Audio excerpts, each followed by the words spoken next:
El año 2010 vivía en Nueva York y el Mercurio me pidió que entrevistara a Philip Roth, el gran escritor norteamericano. Eh, Fui a su departamento que quedaba cerca de Central Park, en Central Park West, aproximadamente con la 85. Y tuvimos una conversación de aproximadamente 2 horas y media. Philip Roth estaba precedido de una fama de hombre difícil, un poco neurótico, ya tenía sus 78 o 79 por ahí. Y lo que me encontré fue con un personaje amable que estuvo dispuesto a conversar durante esas 2 horas y media sobre su obra literaria y sobre su trayectoria, y aceptar que un amigo mío inglés, casado con una chilena, sacara fotos durante toda la larga sesión, infinitas fotos, de las cuales algunas quedaron en mi poder y el resto en poder del fotógrafo.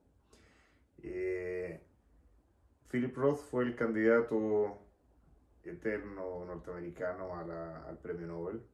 No lo recibió, como no lo han recibido muchos de su altura y que en definitiva por razones políticas o porque simplemente los premios se dan a algunos y no a todos, no lo recibió, lo mismo que Borges y tantos.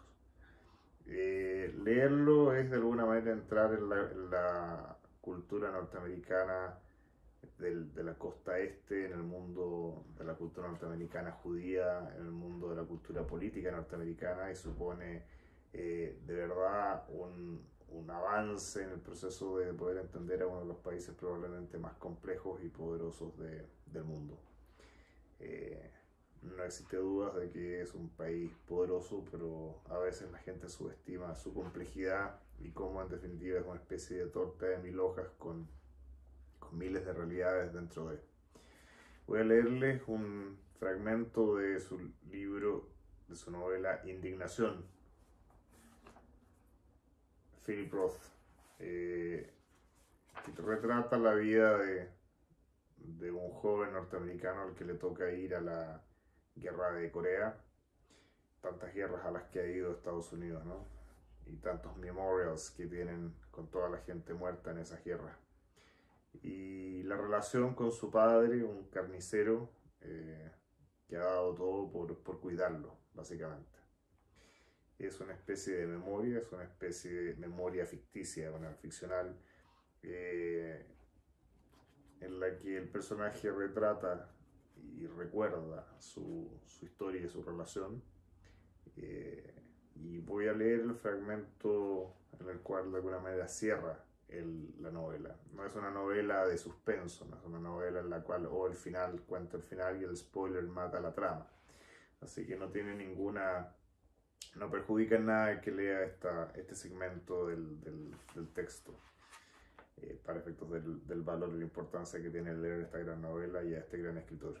Como anécdota y previo a iniciar el relato, cuando lo entrevisté, le pregunté qué había significado para él haber escrito junto con una generación de escritores tan importantes como Carson McCullagh y tantos otros, ¿no? El autor de la edición de Sophie, etc. Y lo que él me contestó con mucha modestia y humildad es que si él no hubiese corrido una carrera de caballos con caballos de la calidad y del talento y de la potencia de esos otros escritores de su generación, probablemente no habría llegado a ser quien él era. Una gran lección en un mundo en el cual normalmente la gente cree que los talentosos son los que generan que los no tan talentosos eventualmente no puedan llegar a donde quieren llegar. Pero claramente Philip Roth era uno de los grandes talentosos, pero el hecho de haber corrido esa carrera literaria junto con otros grandes escritores de su generación hizo que fuera mejor. Cuando uno tiene que buscar con quienes va a correr una carrera, hay que elegir a los buenos.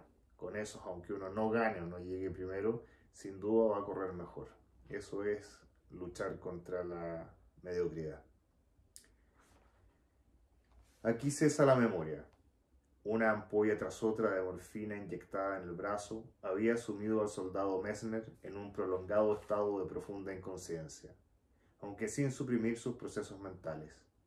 Desde poco después de la medianoche, todo yacía en un limbo excepto su mente. Antes del fin, antes de que fuese imposible hacerle volver y no pudiera recordar más, la serie de dosis de morfina se habían instilado en el depósito de su cerebro como un combustible mnemónico mientras calmaban con éxito el dolor de las heridas de bayoneta que casi le habían sesgado una pierna del torso y le habían reducido a añicos los intestinos y los genitales. Las trincheras en la cima de la colina, donde habían permanecido durante unas semanas detrás del alambre espinoso, en una abrupta sierra del centro de Corea, habían sido invadidas de noche por los chinos y había fragmentos de cuerpos esparcidos por doquier. Cuando se les atascó el subfusil de tiro automático, él y Branson, su compañero, estuvieron perdidos. No se había visto rodeado por tanta sangre desde la época de su infancia en la carnicería, cuando contemplaba la matanza ritual de los animales de acuerdo con la ley judía. Y la hoja de acero que le rajó era tan afilada y eficaz como cualquiera de los cuchillos con los que en la tienda cortaban y preparaban la carne para sus clientes. Los intentos de 2 sanitarios de contener la hemorragia y hacer una transfusión al soldado Messner fueron finalmente inútiles, y el cerebro, los riñones, los pulmones, el corazón, todo dejó de funcionar poco después de que amaneciera el 31 de marzo de 1952. Ahora estaba completamente muerto, fuera de debajo y más allá del recuerdo inducido por la morfina, víctima de su conflicto definitivo, el más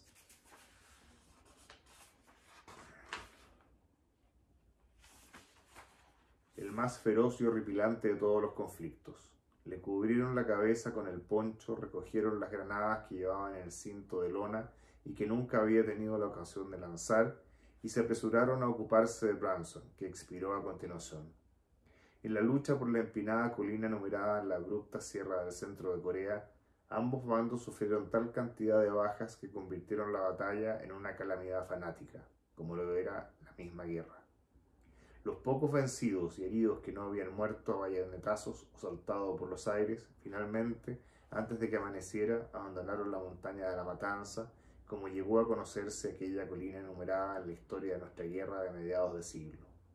Cubierta de cadáveres, tan vacía de vida humana como lo había estado durante los muchos millares de años antes de que surgiera una causa justa para que cada bando destruyera al otro.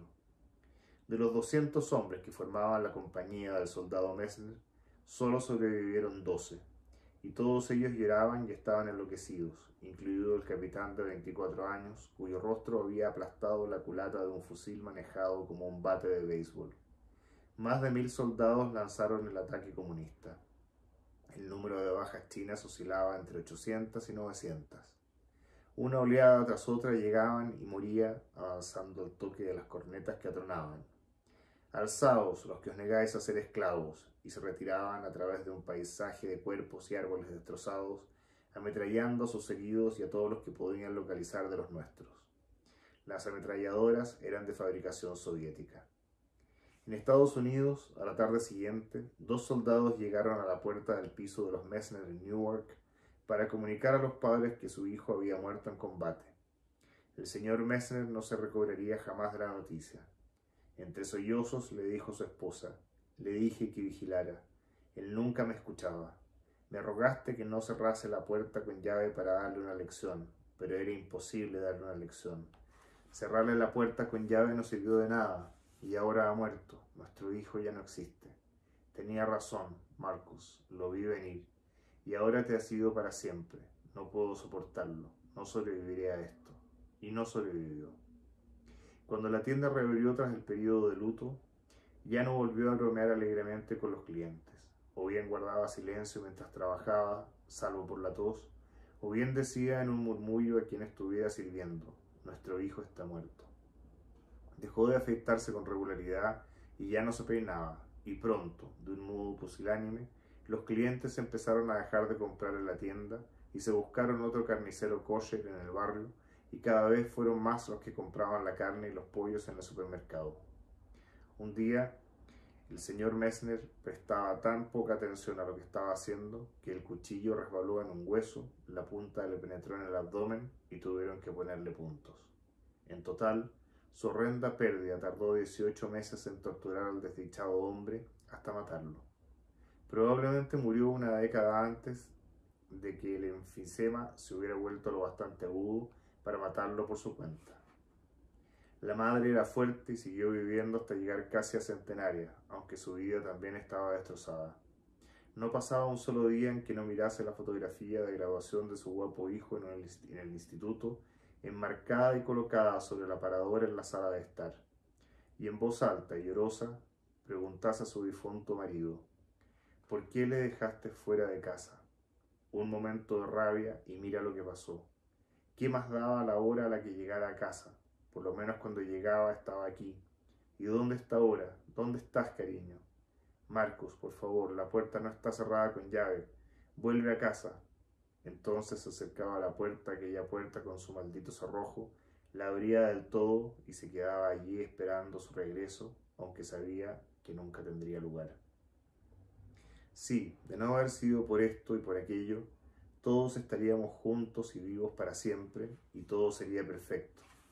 De no haber sido por su padre, por Flosser, por Elwyn, por Cotwell, por Olivia, de no haber sido por Cutler, de no haberse hecho amigo del excelso Cutler, si Cutler no se hubiera hecho amigo suyo, si no hubiera permitido que Cutler contratara a Ziegler para que le sustituyera en el servicio religioso, si hubiera asistido en persona al servicio religioso, si hubiera ido a la iglesia 40 veces y firmado todas ellas, hoy estaría vivo y recién retirado de su carrera de abogado, pero no podía creer como un niño en una deidad estúpida, no podía escuchar sus himnos lameculos, no podía sentarse en su sagrada iglesia, y las plegarias, aquellas plegarias con los ojos cerrados, una putrefacta y primitiva superstición. Locura nuestra que estás en el cielo, la ignominia de la religión, la inmadurez, la ignorancia y la vergüenza de todo ello. Lunática piedad acerca de nada.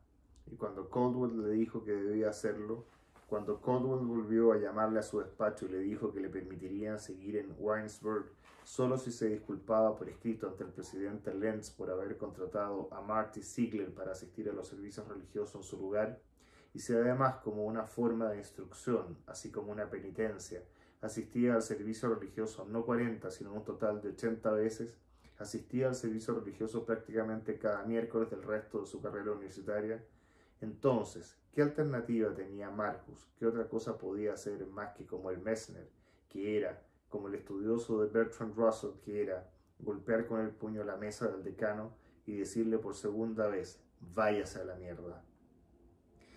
Sí, el bueno, viejo y desafiante, váyase a la mierda, americano. Y eso sentenció al hijo del carnicero, muerto 3 meses antes de cumplir los 20 años, Marcus Messner, 1932-1952, el único de sus compañeros de clase que tuvo la desgracia de que lo mataran en la guerra de Corea, que finalizó con la firma de un armisticio el 27 de julio de 1953, 11 meses antes de que Marcus, de haber sido capaz de soportar el servicio religioso y mantener la boca cerrada, se hubiera licenciado por la Universidad de Winesburg, muy probablemente como primero de su promoción, y hubiera pospuesto así el aprendizaje de lo que su padre, sin estudios, se había empeñado tanto en enseñarle: la terrible, la incomprensible manera en que las elecciones más triviales, fortuitas e incluso cómicas obtienen el resultado más desproporcionado. Indignación. Indignación de un padre, indignación de la vida, indignación de la historia, indignación del escritor sobre ese absurdo de la guerra y sobre esas situaciones humanas que generan, en definitiva, que el ser humano a veces se pierda a sí mismo, que la carrera posible o que la vida posible de un ser humano quede truncada de la manera más arbitraria y de la manera menos comprensible. Philip Roth, un grande al que tuve la oportunidad de conocer y con quien conversé por 2 horas y media. Un verdadero regalo de la vida. Y gracias al Mercurio por haberme dado esa oportunidad.